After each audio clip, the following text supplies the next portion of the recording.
देश तो आजाद हो गया, 75 साल हो गया, लेकिन फिर भी हमारा वैशाली आज भी सामंतवादियों के राज में गुलाम है। मुन्ना शुक्ला जी कहते हैं कि मैं भूमिहार हूँ, नहीं। मुन्ना शुक्ला ये क्यों नहीं कहे कि मैं भूमिहार हूँ, राजपूत नहीं, मैं भूमिहार हूँ, ब्राह्मण नहीं। इनका कहने का औकात था इतना क्या?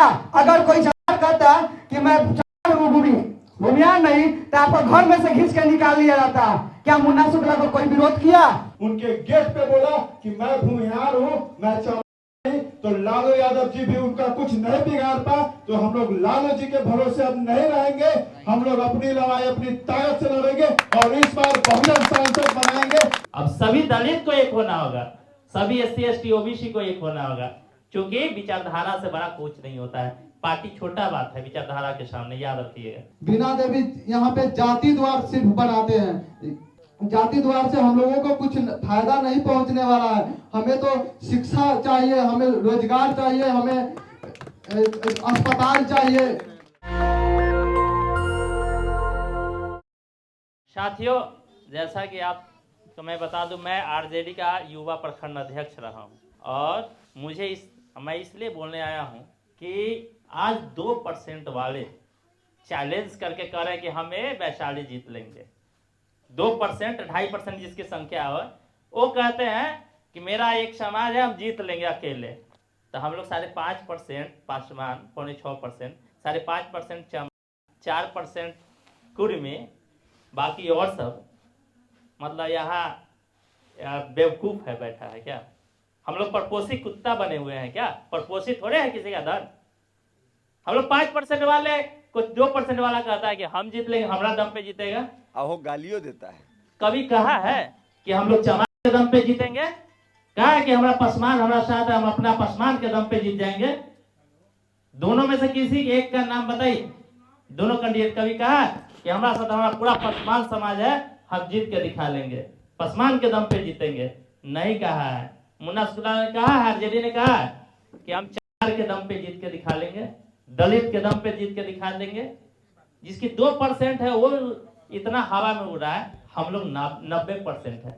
हम लोग किसी के परपोषी नहीं है। हम लोग दरी बिछाने के लिए थोड़े बैठे हैं, झंडा लेने के लिए बैठे हैं किसी पार्टी में। आज वक्त है हम लोग को साबित करने का, वक्त है अस्तित्व की लड़ाई है साथियों, विचारधारा की लड़ाई है। अब पार्टी से कहीं ज्यादा ऊपर विचारधारा है। मेरे बहुत सारे अपने दोस्त हैं, कभी कभी खफे होते हैं हमसे भी, हमारी कभी कभी बात नहीं होती, लेकिन जब विचारधारा की बात होगी तो हम लोग एक हैं। अब सभी दलित को एक होना होगा, सभी SC ST OBC को एक होना होगा, क्योंकि विचारधारा से बड़ा कुछ नहीं होता है। पार्टी छोटा बात है विचारधारा के सामने, याद रखिएगा। बाबा साहब ने कहा था ना कि जब देश की बात आएगी तो हम देश को चुनेंगे, और जब विचारधारा की बात आएगी, हमारे समाज की बात आएगी, तो उनके हित में पहला काम करेंगे। तो हम लोगों ने बाबा साहब को पढ़ा है और हम लोग ने ऐसे लोगों को देख के जो बात हम कह रहे हैं, हम बोले, चाहे दीपक जी बोल रहे हैं, रितेश भाई हमारे बीच है, जितने भी यहाँ में अम्बेडकरवादी है, 10 साल से हमारे शंभू सिंह पटेल जैसे लोगों के भाषण के, उनके विचार को, उनके पत्रकारिता के माध्यम से उनके आवाज को सुनकर इतना परिपक्व हुए हैं, आज बोल पा रहे हैं। आज टीवी पर हम लोग जितना इनके लड़ाई को देखें, इनके लड़ाई को जब आप देखेंगे, अभी तो चुनावी माहौल का इनका बहुत सारा आ रहा है, लेकिन आप 6 महीना पहले का वीडियो देखिए, जहां लाखों में कुछ लोगों का संख्या, मनुवादियों का संख्या लाखों में होता है, वहां अकेले घुसते हैं उस भीड़ में। शंभू सिंह पटेल ऐसे शख्स है, वहां जाके बाबा साहब के विचार पे बात करते हैं, हक के लिए वो लड़ते हैं और क्वेश्चन करते हैं, सवाल करते हैं। तो हम लोग याद रखिए, 2 बातें याद रखिए। आप लोग को आज निर्णय लेना है। 2 प्रकार की मछली होता है, एक जिंदा और एक मरा हुआ, है ना? अब मरा हुआ मछली कैसे चलती है? धारा के साथ चलती है ना? और हम एक जिंदा मछली होता है, धारा के विपरीत चलती है। आपको निर्णय लेना है कि आप धारा के साथ चलेंगे, मरे हैं या जिंदा है? आप लोग बताइए, आप लोग जिंदे हैं ना भाई? तो धारा के विपरीत लड़ेंगे, परिस्थिति हमारे साथ रहेगी 90%, क्योंकि हम लोग का साइलेंट वोट होता है। तो इसी चंद बातों के साथ बहुत बहुत धन्यवाद। हम लोग चाहेंगे कि हम लोग एक साथ, जितने भी SC ST दलित भाई हैं OBC, एक साथ हो जाइए। हम लोग जो लाठी होती है ना, उसमें आवाज कम होता है, लेकिन खतरनाक तरीके से उसका असर होता है, याद रखिए। तो इसलिए हम लोग 90% है, हम लोग एक दिन में इतिहास बदल लेंगे। 2 अप्रैल की घटना याद है ना, 2017 2 अप्रैल, हमारे देश के हम ही लोग न थे जो 1 घंटा में तस्वीर इस देश का बदले थे, और इस देश के नरेंद्र मोदी के सरकार को झुकना पड़ा था 1 घंटे के प्रदर्शन से। और ये तो वैशाली क्या चीज है, उनको तो एक आज मुन्ना शुक्ला अपने दम पे 500 लोगों को खराब कर पाएंगे? है वो अपना दम पे अकेले कहे कि हम अकेले हमारे नाम पे आ जाओ, बिना पार्टी के नाम लिए नहीं आ सकता है। बिना देवी के पार्टी के बिना अपने नाम पे कोई नहीं सुनने आएगा। लेकिन हमारे बीच ऐसे शख्स है, नेशनल दस्तक के संपादक रहे हैं, 10 साल काम किया है, ये जहां खड़ा होंगे 1000 लोगों को एक बार अच्छा से बुला ले तो 1000 लोग जानने वाले होंगे, लाखों लोग जानने वाले, करोड़ों लोग जानने वाले हैं। इसलिए पहचानिए, हम लोग ऐसे लोगों को चुनने जा रहे हैं जो हमारी आवाज लड़े के लिए खड़े होंगे, इंसानियत के लिए काम करेंगे। भाइयों, हम लोग को बस एक ही बात कहना है कि जगदेव बाबू ने कहा था कि 100 में 90 शोषित है, शोषितों ने ललकारा है, धन धरती और राजपाट पे 90 भाग हमारा है। तो भाइयों, आज एक लड़ाई फिर लड़ने की बारी आई है कि हमारे वैशाली में 75 साल में कोई भी बहुजन समाज का बेटा सांसद नहीं बना, कोई राष्ट्रीय पार्टी उसको जिताने की मेहनत नहीं की, उसको टिकट नहीं देती है, क्योंकि लोग समझती है कि बहुजन में एकता नहीं है और वो जीत नहीं पाते हैं। और आज के दौर में बाबा साहब भीमराव अंबेडकर ने कहा था कि अब रानी के पेट से राजा पैदा नहीं लेगा, अब जनता जिसे चुनेगी वही राजा होगा। लेकिन आज सत्ता का वो आयाम आ चुका है कि कुछ राजनीतिक घरानों में सत्ता सिमट चुकी है और उसी परिवार के लोग राजा बनते आ रहे हैं। उनका मन होता है तो वो कभी अपनी बेटी को टिकट दे देते हैं, कभी बेटा को दे देते हैं, कभी पत्नी को टिकट दिलवा देते हैं। लेकिन आज इस लड़ाई को लड़के हमारे गरीब बेटे को संसद में भेज के एक इतिहास रचना है कि हाँ, हमारा गरीब का बेटा भी किसी पार्टी का मोहताज नहीं है। बहन जी की पार्टी ने अगर इन्हें टिकट दिया है तो उतना वोट हम लोग दें कि इनको पूरे शाम तक इंतजार न करना पड़े, 2 से 3 घंटे के वोटिंग में ही ये क्लियर हो जाए कि 90% लोगों ने अपना नेता चुन लिया है, बहुजन के बेटे को संसद में पहुंचा दिया है। इसी बात के साथ मैं अपनी वाणी को पूर्ण विराम देता हूं। अभी जो 4 वार्ड पूरे भारत में चलती है, ये 10% है, हम लोग कितना परसेंट है? 90% है। ये आप भी जानते हैं, हम भी जानते हैं। वो जिस बेस पे काम करती है, हमको इस बार वैशाली में उसी बेस पे, उसी आधार पे काम करना है। वो किन्हें वोट देते हैं? उनके जात को, 4 वार्ड को जो पार्टी टिकट देती है उसको वो वोट देते हैं। हम क्या करते हैं? लालू जी के देख के वोट देते हैं, नीतीश जी को देख के वोट देते हैं और मोदी जी को देख के वोट देते हैं। तो हमें इस बार वैसा नहीं करना है, हमें भी अपने बहुजन समाज को देख के वोट देना है और शंभू भैया को जिताना है। हमारा समाज, देश तो आजाद हो गया, 75 साल हो गया, लेकिन फिर भी हमारा वैशाली आज भी सामंतवादियों के राज में गुलाम है। कोई भी पार्टी, हमारा 90% बहुजन है, फिर भी कोई भी पार्टी क्यों टिकट नहीं देती है? क्या कारण है कि हमें टिकट नहीं देती है?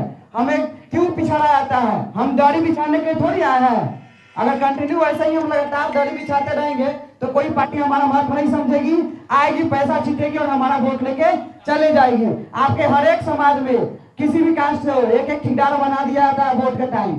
मुन्ना शुक्ला जी कहते हैं कि मैं भूमिहार हूँ, नहीं। मुन्ना शुक्ला ये क्यों नहीं कहे कि मैं भूमिहार हूँ, राजपूत नहीं, मैं भूमिहार हूँ, ब्राह्मण नहीं? इनका कहने का औकात था इतना क्या? अगर कोई कहता कि मैं भूमिहार नहीं तो आपको घर में से घिस के निकाल लिया जाता। क्या मुन्ना शुक्ला को कोई विरोध किया? या कोई भी बैकवर्ड के नेता हो, कोई भी पार्टी का नेता हो, किसी ने विरोध किया? आज घाटी में देखिए बहुत सारे बीजेपी के नेता है, जदयू के नेता है, आरजेडी के नेता के सामने खुल के आते हैं। लेकिन आज भी आपके समाज के लोग कहते हैं हम तो रामविलास जी के नेता है, हम जदयू के नेता है, मोदी जी के नेता है। कैसे खुल के आएंगे? बोलने का पावर नहीं है, बोलने का औकात नहीं है। कोई भी बैकवर्ड का लड़का घाटी में 10 नेता का नाम बताइए, अगर आपका कोई काम पड़ता है थाना में पैरवी पहुंचा दे, गुलामी आपका हम जिंदगी भर कटेंगे। क्या कारण है? हम लोगों में कहीं ना कहीं कमी है, डर है। अरे हम जिंदा पैदा नहीं है तो मरेंगे ही मरेंगे, एक न एक दिन मरना है, या आज मरे या 5 साल बाद मरे या 50 साल बाद मरे। ऐसा कुछ करके जाइए जो समाज आज भी आपका नाम ले। बहुत बहुत धन्यवाद। हमारे लोग पार्टी पे ज्यादा ध्यान देते हैं, तो अपने लोग को कहना चाहते हैं, कहने के लिए तो लालू यादव जी की पार्टी बहुजन की पार्टी है, दलित की पार्टी है, शोषित वंचित समाज की पार्टी है। लेकिन उदाहरण हम देना चाहते हैं वैशाली, जहां पे मुन्ना शुक्ला जी को जब टिकट मिलने से पहले वो लालू यादव जी के आवास पे जाके उन्होंने इतना हिम्मत लालू जी के साथ दिखाया कि जिस समाज के नाम से जाने जाते हैं पार्टी, दलित शोषित वंचित की पार्टी, उनके गेट पे बोला कि मैं भूमिहार हूं, मैं नहीं। तो लालू यादव जी भी उनका कुछ नहीं बिगाड़ पा। तो हम लोग लालू जी के भरोसे अब नहीं रहेंगे, हम लोग अपनी लड़ाई अपनी ताकत से लड़ेंगे और इस बार बहुजन सांसद बनाएंगे। दूसरी बात है, आदरणीय बड़े भाई चिराग जी, हम लोग उनको अपना मार्गदर्शक मानते हैं, नेता मानते हैं, लेकिन हमारे महान नेता आदरणीय रामविलास जी, जिन्होंने परिवार नहीं समाज को कभी टूटने नहीं दिया, समाज के लोगों को सम्मान दिया, वैसे व्यक्ति को जाने के बाद ये बीना देवी जो अपने आप को बहुत बड़ा मुजफ्फरपुर के माफिया दिनेश सिंह समझते हैं, उनकी पत्नी जो हमारे आदरणीय रामविलास जी की परिवार को तोड़ दिया, पार्टी को तोड़ दिया, वैसे लोग को हम लोग तोड़ने का काम करेंगे और उसको हराने का काम करेंगे। एक समय ऐसा था जब हमारे समाज के लोग चपरासी नहीं बन पाते थे, उस समय हमारे मुजफ्फरपुर के धरती से पे एक डीएम जी कृष्णैया जी का हत्या हो गया, वैसे लोग को टिकट मिला। आपको मेरा लड़ाई नहीं, आपका लड़ाई नहीं, ये जी कृष्णैया जी चीख के पूछते होंगे क्या बहुजन हमें न्याय मिलेगा या नहीं मिलेगा, तो आपको जी कृष्णैया जी को भी भूलना नहीं होगा और जी कृष्णैया जी को भी न्याय दिलाना है। बहुत बहुत धन्यवाद आप सभी को, जय भीम। और इसी के साथ हम लोगों के लड़ाई लड़ने शंभू भैया आए हैं तो शंभू भैया के साथ देना है और बिहार नहीं पूरे देश में एक ऐसे नेता को भेजना है कि जिसकी जब जीत के जाएंगे तो प्रधानमंत्री भी सोचेंगे अरे भाई ये तो शंभू सिंह यही है, अब तो हमको सोच के देखना, कानून बदलना पड़ेगा, ना तो मेरा दवाई हो जाएगा। तो हम लोग को ऐसे सांसद चुन के भेजना है, दलाल नहीं। बहुत बहुत धन्यवाद, जय भीम। शंभू सर का मैं बहुत बड़ा सपोर्टर हूँ, लगातार हम लगभग 5 साल से इनको जानते हैं, देश के लिए बहुत ही बहुजन के लिए एक काम कर रहे हैं और दलित वंचित शोषितों के लगातार आवाज उठाते हैं। दिल्ली में रह के और दिल्ली से आए हैं यहाँ पे वैशाली से चुनाव निकालने ताकि यहाँ गुंडों की राज न चल सके। और बीना देवी यहाँ पे जाति द्वार सिर्फ बनाते हैं, जाति द्वार से हम लोगों को कुछ फायदा नहीं पहुंचने वाला है। हमें तो शिक्षा चाहिए, हमें रोजगार चाहिए, हमें अस्पताल चाहिए। कोई भी अप्रिय घटना घट रहा है ना, उसके लिए बेचारे अकेले लड़ते हैं। अगर आज हमारे पास आए हैं तो हमारा कर्तव्य बनता है कि इनको यहाँ पे जितना हो सके ज्यादा इनको वोट दिलवाएं। इनको बात है कि जो भी कैंडिडेट आए हैं वो आते रहेंगे, लेकिन शंभू भैया अगर यहाँ पे आए हैं तो इनको पूरा समर्थन मिलना चाहिए बहुजन समाज का। जय हिंद। नेशनल दस्तक की आपसे गुजारिश है कि अगर इसको बचाना चाहते हैं तो नेशनल दस्तक को सब्सक्राइब करने के लिए रेड कलर के सब्सक्राइब बटन को दबाएं, फिर बेल आइकन की घंटी दबाएं। नेशनल दस्तक को बचाने के लिए बहुत जरूरी है कि हर खबर को शेयर करें, लाइक करें, कमेंट जरूर करें।